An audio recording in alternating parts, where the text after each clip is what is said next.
Le gouvernement va tomber, enfin sûrement.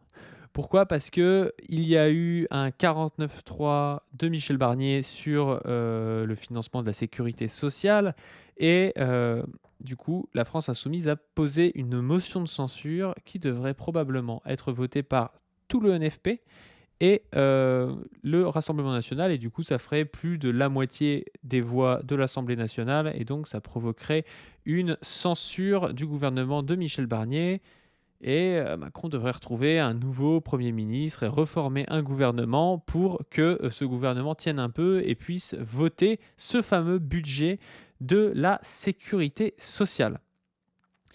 Alors, on va parler de tout ça avec, comment on dit? Notre médecin préféré, Zoé, parce que Zoé s'y connaît en sécurité sociale et en budget de la sécurité sociale et donc Zoé, comment est-ce que ça va? Eh beh, salut tout le monde. Écoutez, ça va très bien. Alors moi, je me régale, hein, à l'idée que le gouvernement de Michel Barnier tombe. Voilà, c'est un petit peu mon cadeau de Noël avant l'heure. Je suis très contente. Alors je n'ai absolument aucune, comment dire? Aucun espoir que ça soit spécialement mieux après, mais juste déjà le fait qu'il tombe, je trouve que c'est toujours un petit moment agréable. Pour vous dire vite fait, un peu, alors on va pas pouvoir parler, en long, en large, de tout le budget de la sécurité sociale là, parce que ça prendrait énormément de temps et tout. Mais en gros, pour vous dire, c'est un budget qui est le projet de loi de finances de la sécurité sociale, c'est un budget qui est voté chaque année à peu près au mois d'octobre. C'est un budget hyper important parce que c'est des centaines de milliards d'euros. Ça concerne l'assurance maladie, mais ça concerne aussi les retraites, enfin voilà. Donc c'est, un moment de la vie parlementaire, central et là, en fait, ça fait, 2 mois qu'ils sont dessus et que c'est hyper compliqué, il y a, notamment des amendements qui ont été passés, notamment par le NFP, hein, par la gauche, qui avait réussi à obtenir des trucs parce que là, les questions, c'est, quelles recettes on met et quelles dépenses on fait et c'est des trucs qui concernent la vie et la mort des gens, hein. Quelle thune on met où? Où est-ce qu'on va chercher la thune? Où est-ce qu'on la met?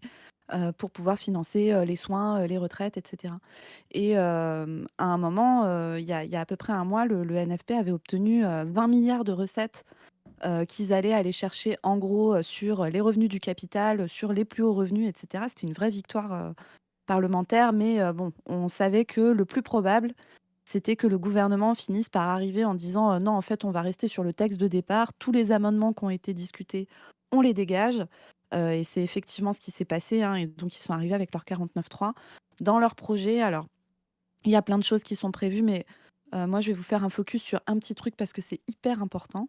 Les soins, je vous rappelle que, quand vous allez en consultation, par exemple, chez votre médecin généraliste, il y a 2 choses différentes qui remboursent les soins. Il y a une partie qui est remboursée par l'assurance maladie, la sécu, 70 de la consultation et il y a 30 de la consultation qui est remboursée par votre complémentaire. Alors souvent, on appelle ça une mutuelle, mais en fait, c'est un peu un abus de langage parce que la majorité des complémentaires, en fait, c'est des assurances privées et de plus en plus dans les complémentaires, les mutuelles prennent de moins en moins de place et les assurances privées prennent de plus en plus de place. Et là, dans le projet de loi de finances de la Sécu, était prévu de baisser la part remboursée par la Sécu et d'augmenter la part remboursée par les complémentaires. Et ça, c'est vraiment un niveau de niquage qui est extrêmement élevé. Il faut vraiment en être conscient parce que les complémentaires santé par rapport à la Sécu, ça coûte super cher. Mais quand je vous dis super cher, c'est super cher.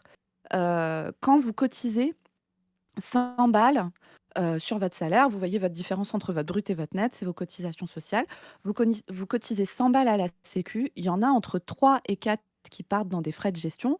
Donc, par exemple, bah, payer les salaires des gens qui bossent à la sécu, la personne qui reçoit votre arrêt de travail, qui l'enregistre, qui, déclenche, le remboursement de vos indemnités, la personne qui vous a au téléphone quand vous avez une question, enfin voilà tout ça, le PC, les locaux et tout ça. 3 à 4 qui partent là-dedans.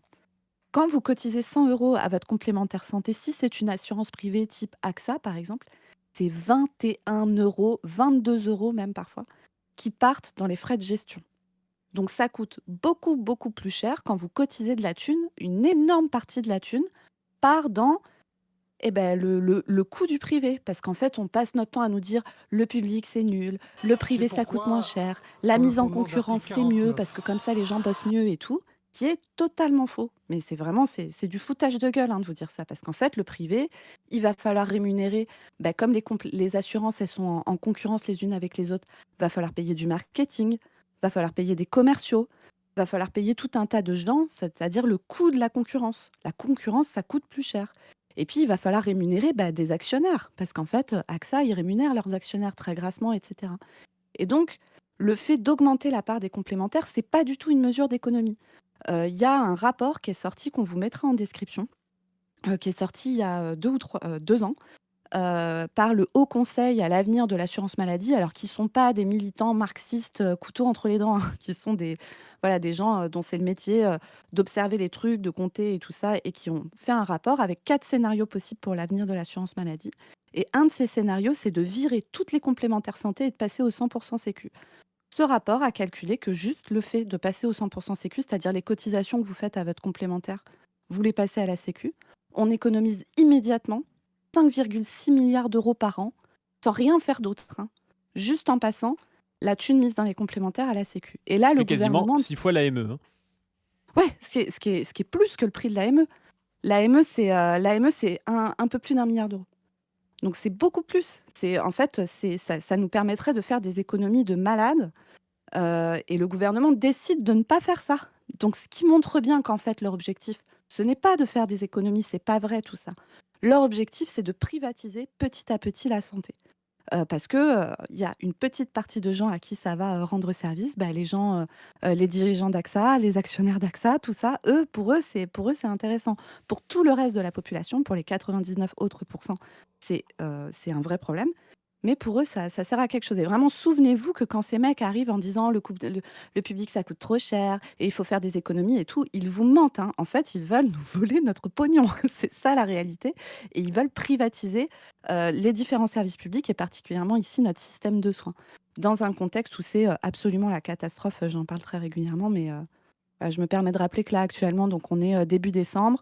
Il y a une épidémie de bronchiolite comme chaque année en France. Chaque année, il y a une épidémie de bronchiolite à cette période, et comme on a fermé plein de lits d'hôpitaux, et là, ça y est, on se retrouve en situation de surcharge hospitalière en pédiatrie à l'hôpital. La bronchiolite, c'est une infection qui donne, des infections respiratoires chez les bébés qui peuvent nécessiter une hospitalisation avec une assistance respiratoire. Ça se soigne plutôt bien quand c'est correctement pris en charge avec, notamment de la réanimation si nécessaire, et cetera.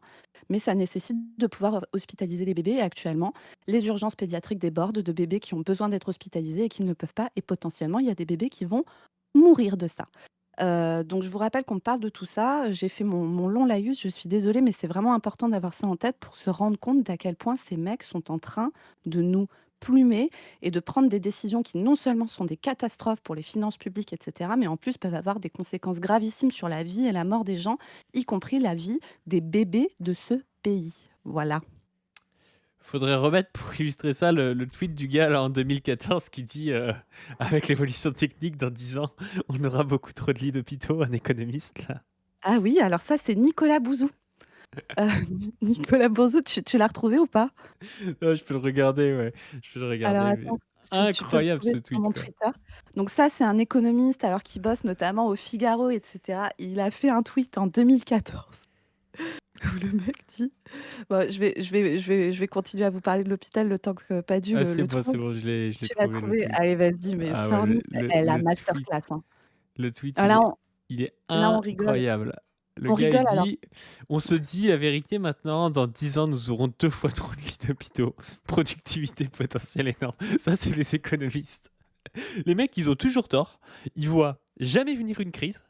C'est-à-dire que les gars, tu sais pas trop pourquoi, ils sont jamais capables de rien analyser à part de dire que ouais, en fait, il va falloir réduire les frais et tout. Et puis ils te disent ça quoi.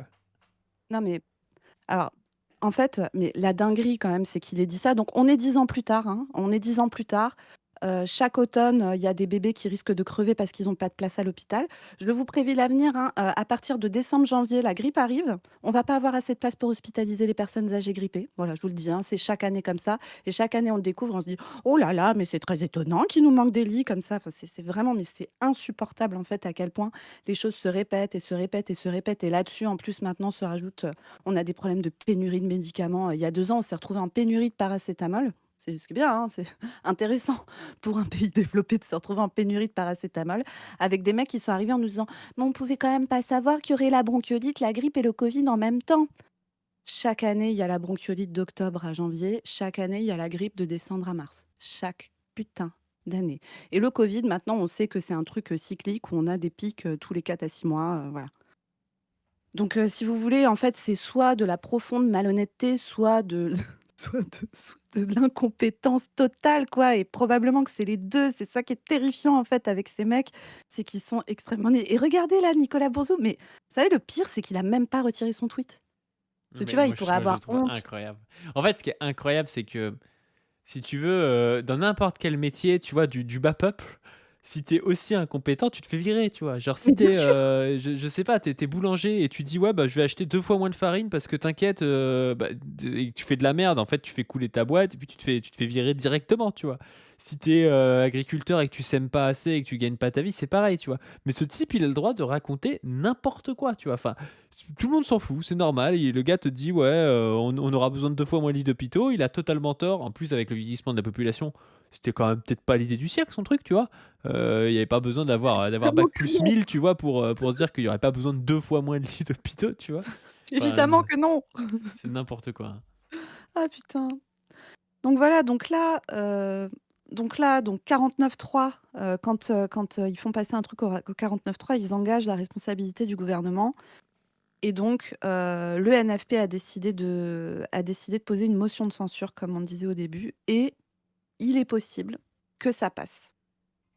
Il est Ouais, possible que ça passe. Donc on va ju voir, juste vous mettre les images du coup, du fameux 49.3 pour que vous voyez les députés France Insoumise, se barrer de l'hémicycle et poser une motion de censure. C'est pourquoi, sur le fondement de l'article 49, alinéa 3 de la Constitution, j'engage la responsabilité du gouvernement, de mon gouvernement, sur l'ensemble du projet de loi de financement de la sécurité sociale pour 2025, dans sa version résultant des travaux de la commission mixte paritaire et modifiée par les amendements rédactionnels et de coordination déposés. Et je le fais en appelant à la responsabilité. On a plein de responsabilités, hein. bah Donc en oui. fait, il prend pas les amendements, hein, qui ont été votés, par les députés de gauche, comme tu disais, qui permettaient d'avoir plus de financement, notamment en prenant sur l'argent du capital. Mais, il prend plus ou moins le texte du gouvernement de base, sans faire aucun compromis et il y en a qui ont cherché des compromis jusqu'au bout, la queue entre les jambes, hein, notamment le PS, Mmh mh. heu, Valo, les Hollande et tout, ils ont pas arrêté de dire qu'ils étaient prêts à faire des compromis et tout, qu'il y avait pas de soucis et tout et en fait, ils n'ont pas fait de compromis et ils font passer avec 49.3 leur budget, quoi. Ouais, ouais. Chacun des Et représentants de la il y a des enjeux aussi, genre la désindexation, des pensions de retraite, sur l'inflation. Enfin, il y a plein de dingueries, hein, dans le texte qu'ils ont voulu faire passer. Alors ils ont tu vois, là, c'est leur technique aux macronistes, ils sont hyper, hyper maximalistes au début et ils lâchent sur une toute petite merde en faisant: «Beh, regardez, on a fait des efforts». Donc là, par exemple, ils ont lâché, alors c'est pas une toute petite merde, mais en fait, au milieu de l'océan de dingueries qu'ils vont faire passer, c'est pas grand-chose. Ils ont lâché sur, la baisse de remboursement des médicaments. Donc il y a la baisse de la part, sécu, dans les consultations, les soins et cetera, mais il y avait aussi une baisse de la part sécu pour les médicaments et ça, ils avaient négocié notamment avec le RN qu'ils allaient baisser. Mais ils n'ont pas accepté de lâcher sur d'autres trucs, donc la motion de censure va être votée et notamment avec le RN. Je vois dans le chat que ça a dit, «En vrai, ça fout la haine que les fachos du RN nous aident en votant la motion de censure, mais bon, on prend quand même». Oh là là, Donc Mathieu se la met mentale un peu, hein. bah, non, il dit qu'on prend quand même, Mathieu Slama, il dit qu'on prend pas, qu'il faut rester pur de chez pur et cetera. Mais évidemment, en fait, on vote pas avec les fachos pour voter des trucs de fachos. Enfin, on vote pas les dingueries, de retirer l'aide médicale d'État, de déchéance de nationalité. Tiens, le PS, ils ont pas fait passer des trucs un peu, comme ça d'ailleurs? Bref, à l'époque où ils étaient au pouvoir. On vote pas des dingueries de fachos, en fait, mais enfin, ou d'extrême droite ou de gros droitards et cetera. Mais quand il s'agit d'avancer des trucs qui sont enfin, je veux dire, à un moment, il y a aussi, priorité sur, la survie, de nous tous, en fait, et de tous les gens, dont la vie va fortement se dégrader, voire même qui vont perdre la vie, en fait, à cause des décisions politiques qui sont gravissimes. Donc évidemment, si le RN est OK pour voter une motion de censure sur un budget de sécu aussi grave que celui-là, on prend, c'est leur problème, hein, enfin, on va pas, enfin voilà, l'objectif, c'est pas d'être plus pur que pur, hein, l'objectif, c'est que la vie des gens, elle soit mieux, hein. Bah, oui, oui, clairement, clairement et puis en plus de ça, le RN a bien compris ça pour le coup et est assez pragmatique parfois, et arrive à nous faire chier. Ce qu'ils avaient fait en voulant, proposer eux-mêmes l'abrogation de la réforme des retraites, tu vois? En comprenant qu'on passe pour des, cons auprès d'une partie de la population quand on fait les gens purs comme ça: «Non, on veut pas voter avec le RN», alors qu'en Ouais. réalité, eux, je pense pas qu'ils soient vraiment pour l'abrogation de la réforme des retraites et que le vrai piège, c'était pas de la voter, mais de ne pas la voter cette, hem, cette proposition. Même si au final, le NFP s'en est bien sorti parce que le RN ayant fait n'importe quoi et ayant refusé de voter, l'abrogation de la réforme des retraites eux-mêmes en premier, bah, le NFP a pu dire: «Bah, regardez, le RN a fait de la merde», donc en fait, c'est passé sous silence de le fait de ne pas la voter dans le cadre du NFP parce que, parce que le RN l'avait fait en premier. Mais sincèrement, je pense qu'il va falloir vraiment sortir de ça, de cette espèce d'antifascisme un peu abstrait, un petit peu moral, et que, on est en train de le faire, mais je pense qu'il faut continuer vraiment dans ce sens-là et qu'il ne faut pas céder à tous ceux qui sont dans un antifascisme facile, hein, qui n'engage à rien, qui est, cet antifascisme moral. On parlait de Mathieu Slama, mais il y a aussi Sandrine Rousseau aussi qui était très là-dedans: «Ah non, je voterai Ouais. jamais avec le RN et tout». Alors qu'il y a la vie des gens qui sont en jeu et que la personne qui va voter elle-même 2 ans de plus, elle s'en fout en fait de savoir si Sandrine Rousseau a voté ou non avec le RN, si c'est quelque chose qui va dans le sens de ce que la gauche veut. Évidemment, si, c'est, une loi, d'abrogation de la réforme des retraites, mais tu sais, des fois, ils rajoutent des articles et tout et qu'en fait, c'est pour baiser les immigrés ou je sais pas trop quoi, bah là, tu la votes pas, mais parce que tu dis que c'était pour baiser les immigrés. Mais si vraiment c'est juste l'abrogation de la réforme des retraites, bah, ça a aucun sens de pas le faire. Après, je pense qu'au Évidemment. niveau de l'antifascisme, c'est quand même, aujourd'hui, bien d'avoir fait rentrer des gens, notamment, Raphaël Arnaud, tu vois, à l'Assemblée nationale, qui peut ramener un antifasciste de terrain et justement lutter, contre cet antifascisme moral un peu débile, sans qu'on puisse lui dire: «Ah bah non, vous faites le jeu du Rassemblement national», parce que le mec qui va aller dire à Raphaël Arnaud qu'il fait le jeu du Rassemblement national, il est quand même pas, il est quand même pas né, je pense, tu vois? Donc ça, je Mmh. pense que c'est intéressant. Ouais, carrément. Carrément, carrément. Est-ce qu'on se regarde, notre bourgeoise préférée, qui nous avait Ah fait, oui. voilà, qui nous avait expliqué pourquoi en réalité la retraite, elle pouvait être, à 64 ans? C'était Ah, une est-ce que tu macroniste. tu peux me mettre le stream sur Discord? Parce que sur le premier extrait, je l'avais pas. Ah bah, ouais, ouais, tu pouvais le Donc lire, c'était pas grave hop, sur le premier extrait, mais sur le ouais. deuxième, on va réagir pendant que la bourgeoise parle. Alors là, les copains, le temps que Padu le fasse, si vous avez pas vu l'extrait, là, on va se prendre un petit temps où on va travailler un peu notre haine de classe.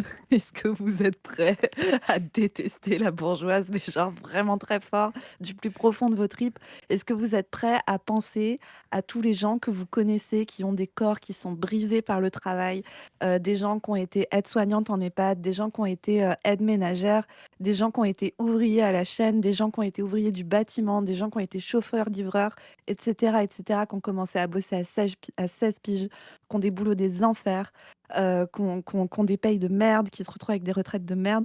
Pensez à tous ces gens et maintenant écoutez cette meuf. Allez, c'est parti. Juste droit à 15 € pour payer le Netflix pour vous occuper de vos petits-enfants.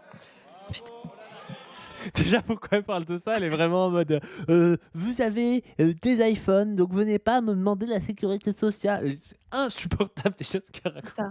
Moi, je veux connaître le prix de sa montre, hein. Moi, j'interdis aux gens de trouver que les pauvres gèrent mal leur argent tant qu'on n'a pas un détail précis de leur patrimoine. Alors ça, normalement, c'est accessible.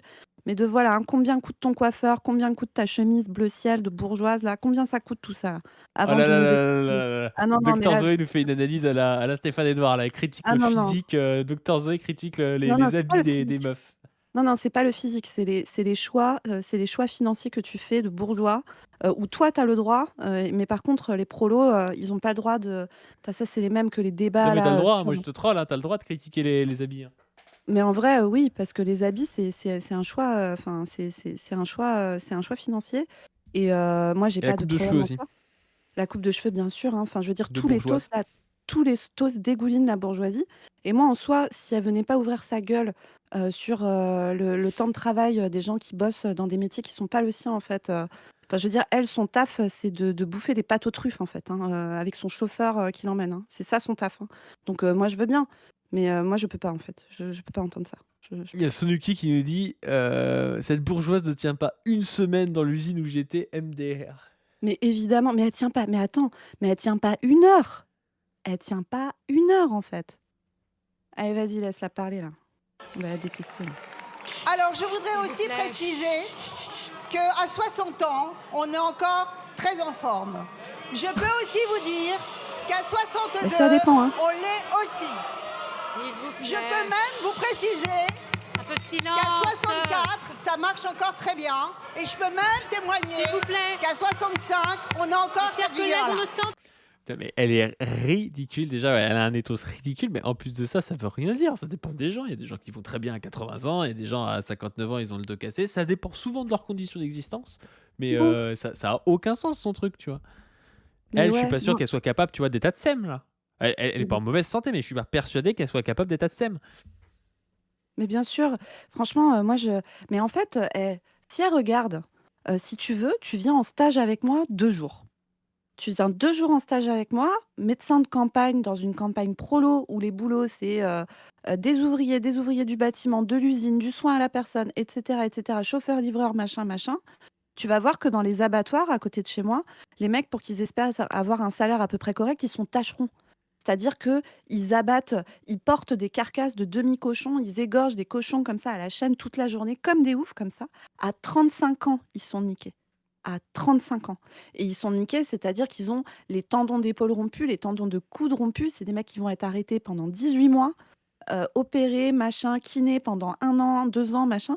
Et parfois, ils ne récupèrent jamais. Ce sont des gens qui ne peuvent plus jamais, qui ne pourront plus jamais mettre leur soutien-gorge correctement, qui ne peuvent plus se coiffer, qui ne peuvent plus lever le bras. C'est de ça qu'on parle, en fait.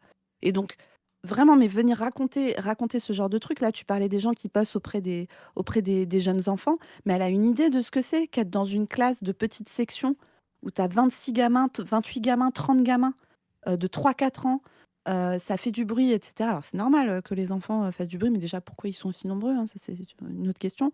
Mais ce que c'est que de devoir être au taquet auprès des gamins, dans le bruit, où ils sont pleins, et cetera. Mais elle n'a aucune idée de ça, en fait. Je sais même pas si elle s'est occupée de ses propres enfants. Il y a peut-être des gens pour le faire à sa place, hein, qu'elle a payé.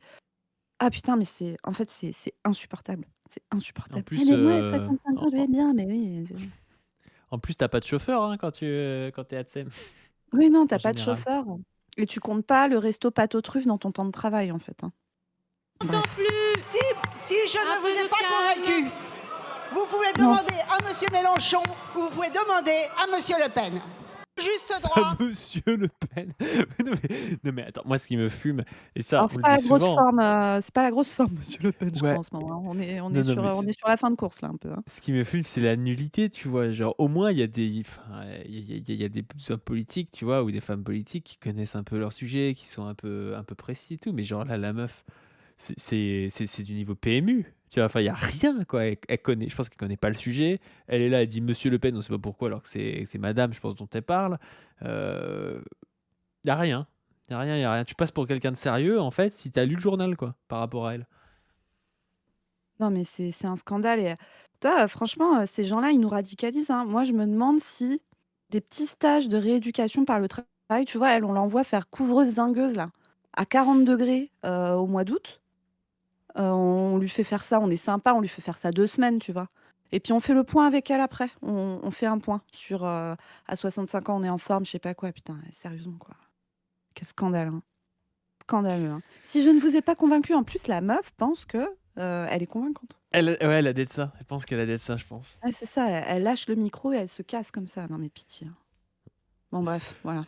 Yes, bref, et bien sur ce, si vous êtes convaincus et si vous pensez que le gouvernement va tomber, n'hésitez pas à commenter, n'hésitez pas aussi à donner sur le Tipeee, à vous abonner sur twitch.tv/paduring, sur les 2 chaînes YouTube, Paduring, PASDUHRING et Padustream, sachant qu'il y a probablement une vidéo qui sort dimanche prochain sur la chaîne principale. une vidéo qui sort dimanche prochain avec un invité très spécial. Et puis, n'hésitez pas à vous abonner au Twitter de Dr-Zoé-. Et sur ce, on vous dit à plus. À plus tout le monde, et c'est la grève le 5 décembre, notamment dans l'éducation nationale. Force aux grévistes, on est ensemble. Et Allez, pas que force à dans la tout le monde. fonction publique, de manière Ouais, dans toute générale. la Hein. fonction publique. Let's go. Bravo, bravo les grévistes. Bravo à tous ceux qui pourront faire grève et ceux qui peuvent pas. On peut soutenir, etc. Force à tous les grévistes. Yes.